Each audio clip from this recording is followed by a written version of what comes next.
جب بھی کوئی مصیبت آ جائے، کوئی نقصان ہو جائے، کوئی حادثہ ہو جائے، یا اللہ نہ کرے کوئی آفات و بلیات میں مبتلا ہو جائے، یہ وظیفہ ایسا ہے ناظرین، انا للہ و انا الیہ راجعون، اور پھر ساتھ ساتھ یہ بھی پڑھیں اس کے، اللہم اجرنی فی مصیبتی واخلف لی خیرا منہا، تو اللہ پاک اسے اس کا نعم البدل عطا فرما دے گا۔ تو یہ وظیفہ آپ اپنے معمولات میں شامل کیجئے گا۔ اسی طرح ایک اور میں آپ کو وظیفہ میں عرض کر دیتا ہوں، حضرت سیدنا علی المرتضیٰ شیر خدا کرم اللہ تعالی وجہہ الکریم کی بارگاہ میں حاضر تھے۔ پیارے آقا صلی اللہ تعالی علیہ وآلہ وسلم نے ارشاد فرمایا کہ اے علی رضی اللہ تعالی عنہ، کیا میں تمہیں ایسے کلمات نہ بتا دوں کہ جنہیں تم مصیبت کے وقت پڑھ لیا کرو؟ تو عرض کی یا رسول اللہ صلی اللہ تعالی علیہ وآلہ وسلم ضرور ارشاد فرمائیے۔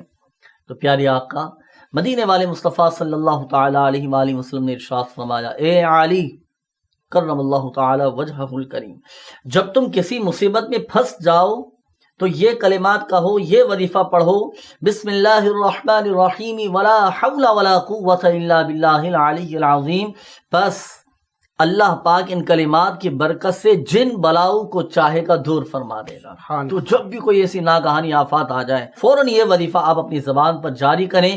یہ وظیفہ ایسا ہے ناظرین کہ لمحوں کے اندر انشاءاللہ عز و جل آپ کے حالات بدل جائیں۔